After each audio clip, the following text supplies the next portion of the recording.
క్రీస్తునందు నా ప్రియులారా, ప్రభువైన క్రీస్తున్నాను మీ తల్లికి శాదం ప్రార్థన మందిరం తరఫున వందనములు శుభములు తెలియజేస్తున్నాను. కీర్తన గ్రంథము 86వ అధ్యాయం చదువుతున్నాం.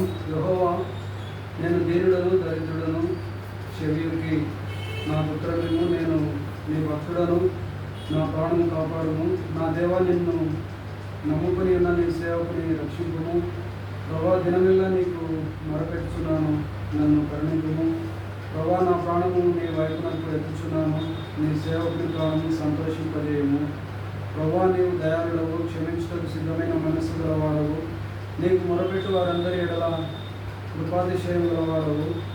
యెహోవా, నా ప్రార్థనకు చెవియొగ్గుము, నా మనవుల ధ్వని ఆలకింపుము. నీవు నాకు ఉత్తరం ఇచ్చువాడవు గనుక నీ ఆపత్కాలమందు నేను నీకు మొరపెట్టెదను.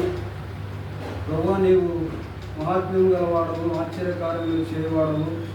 నీవే అద్వితీయ దేవుడవు. ప్రభా, దేవతలలో నీ వంటి వాడు లేడు. నీ కార్యములకు సాటి అయిన కార్యములు లేవు. నీవు సృజించిన అన్ని జనులందరూ వచ్చి నీ సన్నిధిని నమస్కారం చేయుదు, నీ నామమును ఘనపరచుదురు. యెహోవా, నేను నీ సత్యం అనుసరించి నడుచుకున్నట్లు నీ మార్గమును నాకు బోధింపుము. నీ నామమునకు భయపడినట్లు నా హృదయమునకు ఏకదృష్టి కలుగజేయము. నా పూర్ణ హృదయంతో నేను నీకు కృతజ్ఞతాస్తుతులు చెల్లించదను. నీ నామమును నిత్యము మహిమపరచెదను.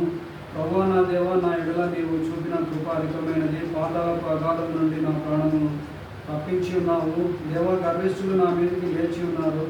బలత్కారులు గుంపుకూడి నా ప్రాణం తీయచున్నారు. వారు నిన్ను లక్ష్య పెట్టని వారై ఉన్నారు. ప్రభువా, నీవు దయాదాక్షిణ్యములు గల దేవుడవు, దీర్ఘశాంతుడవు, కృపాసత్యములతో నిండిన వాడవు. నా తట్టు తిరిగి నన్ను కరుణింపుము. నీ సేవకునికి నీ బలము అనుగ్రహింపుము. నీ సేవకురాలి కుమారుని రక్షింపుము. యెహోవా, నీవు నాకు సహాయుడవై నన్ను ఆదరించి ఉన్నావు. నా పగవారు చూచి సిగ్గుపడినట్లు శుభకరమైన ఆనవాళ్ళు నాకు కనపరచుము. Amen. Hallelujah. God bless you all abundantly. Thank you for watching.